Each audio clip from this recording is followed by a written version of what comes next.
Estoy tomando nota de unos apuntes que tengo relacionados con ciertas cosas que quiero dialogar en nombre de toda la teleaudiencia de puntos de vista eh, para ejercer este periodismo con líderes de opinión, en este caso concreto con Julio César Gómez Salazar, el director general de la Corporación Autónoma Regional de Risaralda, que tiene que ver necesarísimamente con este estado crítico, esta alerta temprana que se está sembrando en la ciudad y en la región sobre el desabastecimiento de agua potable por múltiples causas. Quiero entrar con él en un instante después de esta pausa para que nos diga cómo ve Carder este asunto tan grave que ha hecho o que ha sido objeto de anuncio por parte de la gerente de Aguas y Aguas, Mónica Paola Saldarriaga, según el cual, dependiendo del diagnóstico del balance hídrico que fue contratado con una firma especializada, a partir del año 2030, como lo hemos venido diciendo en varios programas, el caso concreto de la ciudad de Pereira iniciará un desabastecimiento crítico de agua potable. Ya regresamos.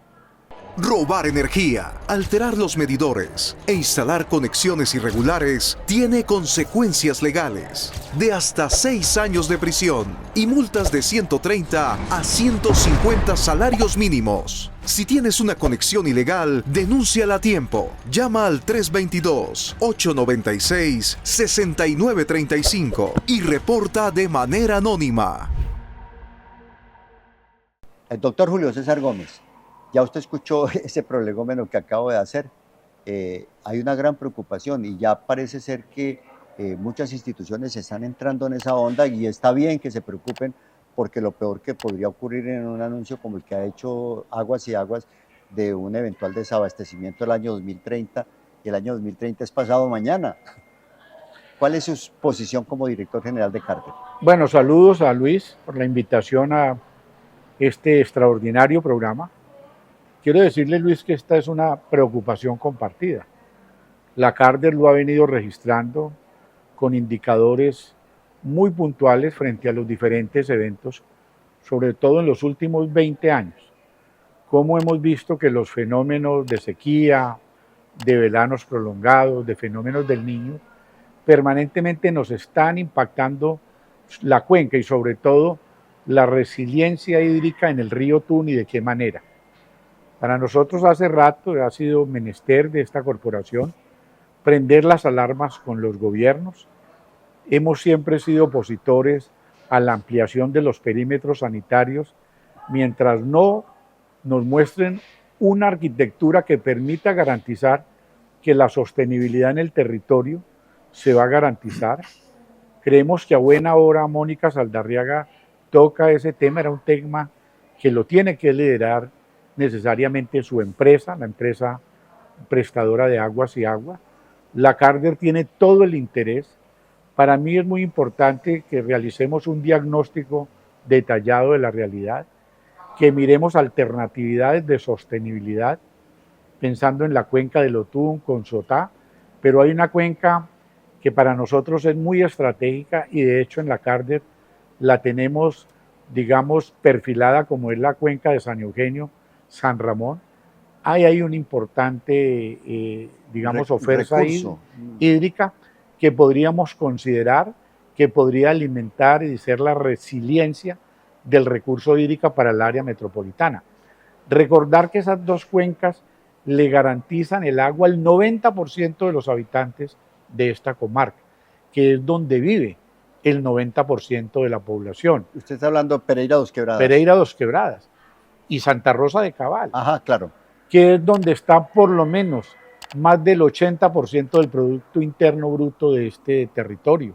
Y ese recurso hídrico poderoso del río San Eugenio y el río San Ramón. Y el río San Ramón, ¿tienen fuente hídrica de dónde? ¿De dónde viene esa agua? Todo eso viene del Parque Natural Nacional Los Nevados, pero tiene unos tributarios que son bastante interesantes, que ha hecho que los abatimientos que registra el Otún, por consideraciones de geología y geografía, recordemos que una de las graves preocupaciones de la cuenca del Otún, que lo hemos registrado, que si bien es cierto que la cuenca tiene, digamos, un área muy bien protegida, es la cuenca mejor cuidada en Iberoamérica, Sí, señor. increíble.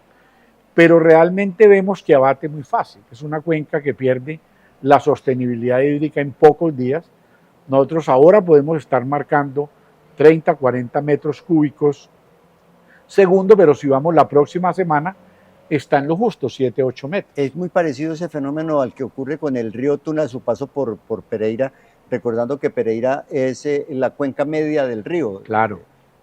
No, es la parte media de toda la cuenca. Exactamente. Y que cuando está haciendo, como en estos días, director, un invierno terrible, tenaz, terrible no tenaz, muy abundante, por decirlo de esa manera, el río viene grueso, viene voluminoso, ¿cierto? ¿Sí? Pero cuando hay esas épocas yo nunca olvido eso, cuando fui asesor de gerencia del doctor Diego Barragán Correa en la empresa Aguas y Aguas, yo recuerdo que el doctor Barragán llegaba a las 7 de la mañana antes que todo el mundo, solamente a averiguar cómo había amanecido el río en épocas de verano, y él se asustaba mucho porque era un hilito. El río Tun termina siendo una quebrada en época de verano. Claro, hace 10 meses, 12 meses, en el intenso calor de fin de año, sí, llegamos a estar a 8 litros de tener que declarar un por racionamiento por segundo, de tener que declarar un racionamiento por la ciudad. Es más, por una, digamos, descoordinación en la medición, sacamos de servicio al municipio de Dos Quebradas un día entero. Le retiramos 600 litros por segundo porque las cuentas no nos daban. Afortunadamente la telemetría falló por un tema de suministro de pilas. Finalmente pudimos nuevamente estandarizar y esa semana tuvimos unos chubascos intensos que mejoraron otra vez la condición del río. Mire Luis, yo siempre he dicho algo. Hoy los gerentes de Aguas y Aguas, y me perdonan, no lo digo peyorativamente, sí, pero es para que entiendan el nivel de responsabilidad que tenemos. Somos gerentes de una empresa y terminamos gerenciando aguaceros.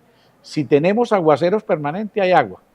Si no hay aguaceros permanentes, tenemos que empezar a trabajar en eso. Y hay algo que yo también quiero llamar la atención. El río Tun y la cuenca media y alta del Otún, digamos, tiene una buena oferta por toda la cantidad de protección, unos tributarios interesantes. Tenemos la presencia de ríos voladores que hoy no están terminando los ríos voladores en el altiplano, sino que están cayendo en esta ecorregión andina, en lo que nosotros llamamos lluvias convectivas, que son esas lluvias por cambio de térmicas que se precipitan ahí. Y eso nos está detonando un tema de riesgo muy grande. Toda la ladera norte, el río Tun, nosotros deberíamos de empezar a hacer una gerencia de esos aguaceros y empezar a reconstruir, reconformar humedales que ya hemos perdido.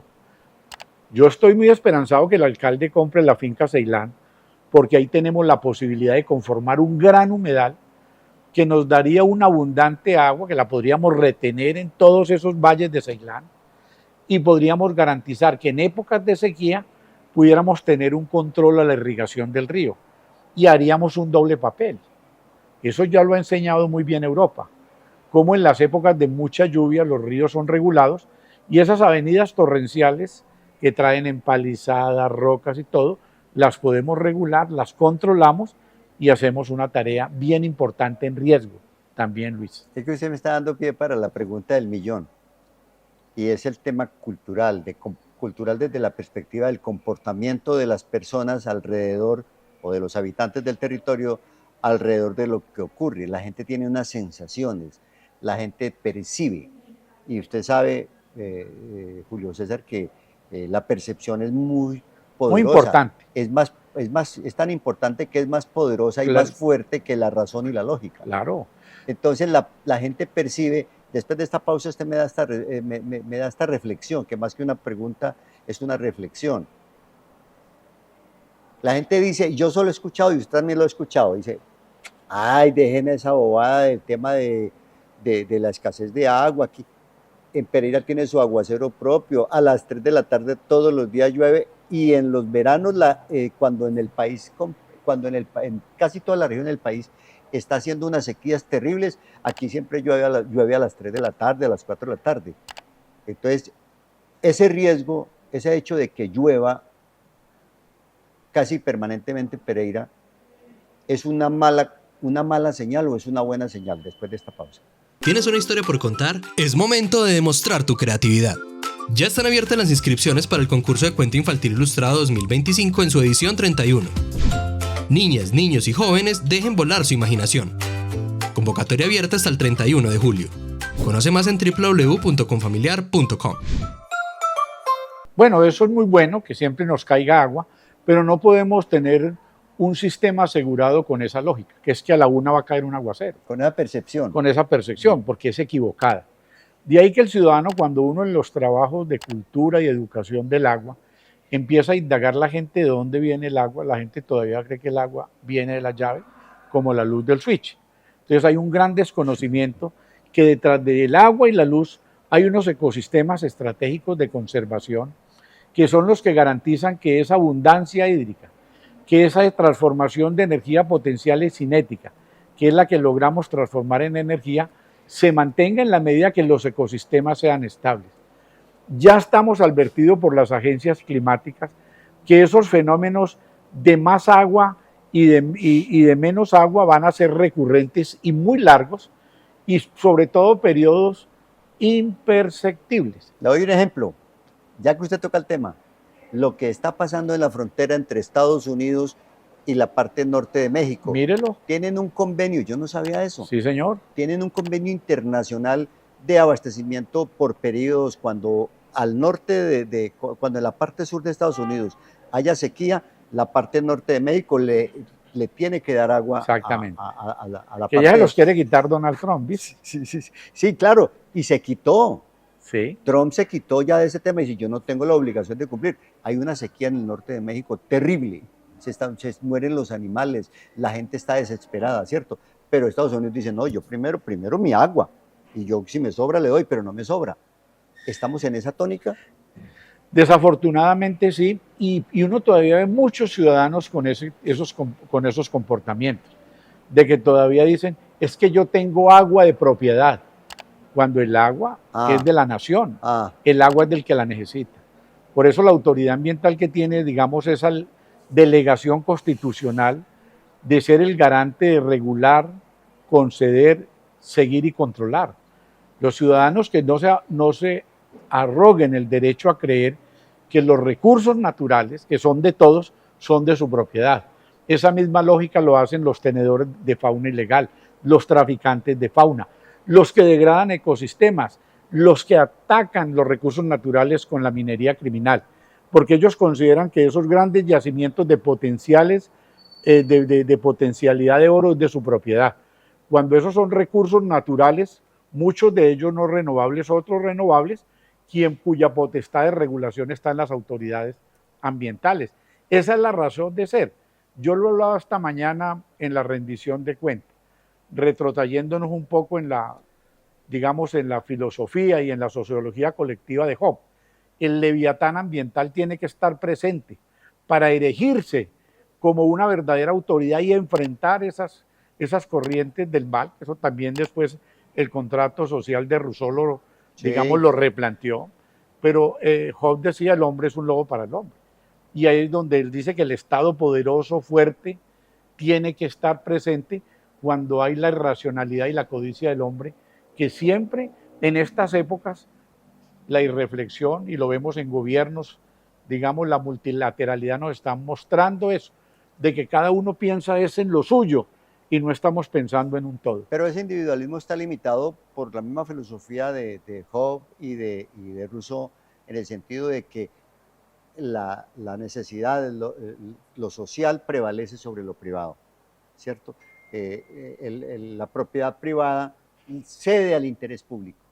Así lo dice la Constitución. Sí, pero miren las discusiones planetarias de hoy. Unos gobiernos empeñados solo en ponerle impuestos es al pueblo. Cuando un gobierno decide subir los aranceles al 125%, pues quien tiene que pagar eso es el consumidor. Es el que necesita el bien o el servicio. Entonces, esa es la indolencia social que hoy estamos, digamos, enceguecidos por ese deseo de cosas. Y una preocupación que tenemos quienes tenemos la responsabilidad de cuidar los recursos naturales. Unos desafíos muy grandes. Ayer me llamaba precisamente el viceministro del Medio Ambiente, que está en una cumbre mundial de crímenes contra el medio ambiente, diciéndome que la semana siguiente, después de Semana Santa, va a llegar a Risaralda, porque él está muy preocupado de lo que está sucediendo en el mundo, y es la codicia por el oro. Hoy amaneció la onza de oro casi a $4.000. Una onza de oro vale 16 millones. Dígame qué ecosistema estaríamos nosotros en condiciones de cuidar, donde tenemos un estado de hecho totalmente empoderado de los recursos Y donde naturales. hay oro siempre queda la tragedia, la ruina, el desabastecimiento, el daño ecológico. Eso ha sido a lo largo de la historia, Eso ha es sido el problema lamentable. del oro. Déjeme una pausa final porque tengo una inquietud grande por plantearle. En una entrevista que hicimos con la secretaria de Agricultura, Nancy Henao Ruiz, del municipio de Pereira, de Desarrollo Rural, nos reveló que está muy preocupada porque en muchas áreas de la zona del territorio rural de Pereira se están construyendo embalses y bocatomas a motu propio. Obviamente no solo en perjuicio de los vecinos, sino que cada cual está haciendo lo suyo. ¿Qué control hace la cárcel sobre ese tipo de situaciones? Después de esta pausa, por favor.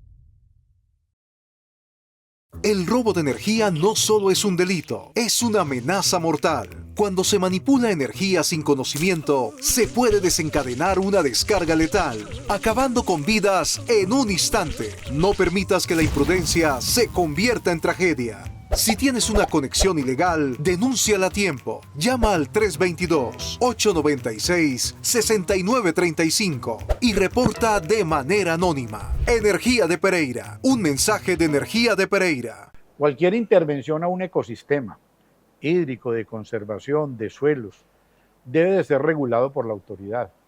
Yo sí quisiera conocer esos sitios para empezar las acciones de sancionatorio y lo que es de mi competencia, impulsar esos hallazgos que van en detrimento de los recursos naturales a los jueces de la República, a la Fiscalía General. Quiero aprovechar la oportunidad, Luis, para recordarle a la gente que la nueva normatividad sancionatoria en Colombia es facultativa a las autoridades ambientales poner multas de hasta 130.000 salarios mínimos. Es realmente confiscatorio. Un accionar inadecuado de un ciudadano frente a los recursos naturales podría comprometer seriamente su patrimonio. Entonces yo llamo a esas gentes que están haciendo esas albergas, esos humedales, esas represas a motu propio, sin pensar en las consideraciones finales, como son lo que puede detonar en riesgo, porque un humedal de grandes proporciones y al tener gran cantidad de agua estancada, podríamos estar detonando una condicionante de riesgo sin precedentes y sin cálculos, que comprometería su seguridad jurídica, patrimonial y su seguridad. Como caso ocurre en Malabar y otros condominios que Claro. hacen unos depositarios de agua en los lagos artificiales. Me voy a dar una tarea de ir a verificar todos los humedales, jagüeyes que tiene Malabar. Voy a pedir las licencias y las autorizaciones de la autoridad ambiental para esos humedales estar ahí. Esos humedales no tienen por qué estar ahí. Son de riesgo estructural, de verdad. Claro, tengo un problema muy serio en San Jorge, donde tenemos un humedal de 15 hectáreas construido hace 30 años, que hoy, por indicación de algunos propietarios del mismo humedal, está fallado. San Jorge es esa zona de Pavas hacia adentro, Claro, al fondo. sí, señor. Todo ese que humedal. ahí se ve el aguacate de la Virginia. Yo he estado por 15 ahí. hectáreas de No humedal. sabía. Ese humedal está haciendo infiltraciones, se está desestructurando. Si eso llegara a reventarse, las consideraciones de tipo ambiental, social, pero sobre todo la seguridad de la gente, estarían en entredicho. Yo quiero llamar la atención, vamos a empezar a hacerle un seguimiento riguroso y urgente, y también quiero recordarles a los responsables de esa ejecución que el humedal no se puede secar, porque fue un humedal que hoy ya es un humedal prácticamente ranza, donde tenemos aves migratorias, donde tenemos una cantidad de lagartos, peces que están ahí, muchos endémicos, un ecosistema, hidrófilas, ahí tenemos la presencia de las migratorias del Canadá, del sur del continente. Eso es un ecosistema a proteger. Todas las costas de reparación serán a cargo del propietario del predio. Entonces realmente hay Pero un quiere peligro. intervenir usted el tema. Vamos a intervenir, voy a llamar la atención, voy a colocar todos, digamos, los llamados de atención que me obliga como autoridad ambiental que debemos cumplir. ¿Eso está limitando o es parte del territorio de la hacienda Entre Ríos? Yo conocí hace muchos años. Sí, eso es de una propiedad grande, de una hacienda San Jorge, que es una hacienda de más de 1000 hectáreas, pero hoy se está generando un pasivo ambiental enorme. Miren ustedes todo lo bueno y todo lo malo que se puede hacer con el agua. Y cuando el recurso ya no lo tengamos, vamos a lamentarnos, pero ya, como dice la narración del famoso periodista deportivo de Cali, ya no hay tiempo de llorar.